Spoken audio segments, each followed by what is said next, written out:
கொலை செய்ய தேடிட்டு இருக்கேன் நீ அனுப்பின ஆட்கள் சொன்னாங்க. அதான் வந்தேன். என் உயிர் தானே வேணும், எடுத்துக்கோ. இப்போ நீ என்னை கொல்லன்னா நான் உன்னை கொன்னுடுவேன். என்னண்ணே நீங்க சொன்னீங்கன்னு ஒரே காரணத்துக்காக ஏன் எதுக்குன்னு கேட்காம எவ்வளவு காரியம் செஞ்சிருப்பேன்.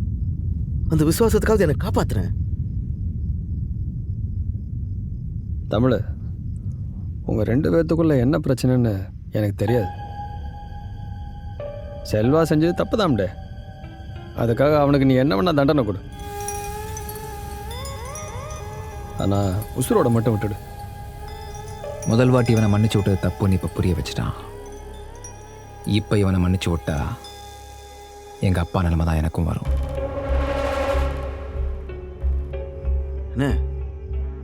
என்ன பேசாம இருக்கிறீங்க?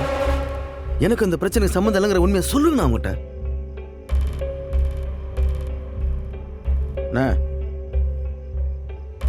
நீங்க பேசுறீங்களா? இப்போ உண்மையை நான் சொல்லட்டா? செல்வா, ஒரு விஷயத்தை நல்லா புரிஞ்சுக்க. இங்கே உன் உசுரை காப்பாற்ற உனக்கு இருக்கிற ஒரே வாய்ப்பு நான் மட்டும்தான். அதனால என்ன பேசுறோன்னு யோசிச்சு பேசு. நீ தான் தமிழை போட சொன்ன. இப்ப அமைதியா என்ன அர்த்தம்? வாய முடி சும்மா என்ன மேல மேல பேசிட்டு இருக்க? நீங்க அப்படி சொன்னீங்களா?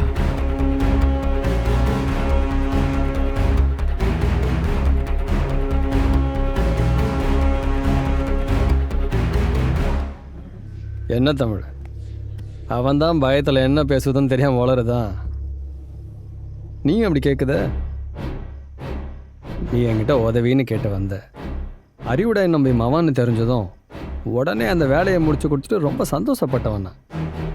அப்படி இருக்கும்போது நான் ஏன் உன்னை கொல்லணும் சொல்லு?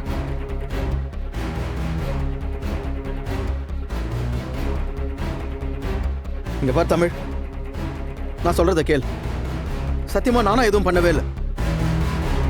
இவர் தான் வெளியூர் ஆட்களை வச்சு உன்னை சத்தம் இல்லாம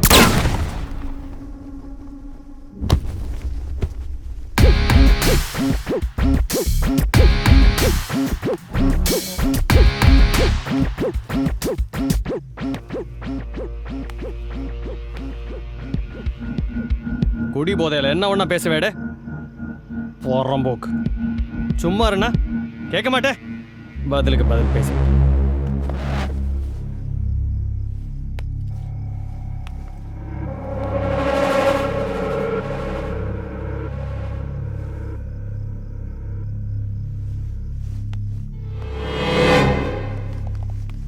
நீ மனசுல எதுவும் வச்சுக்கிடாத.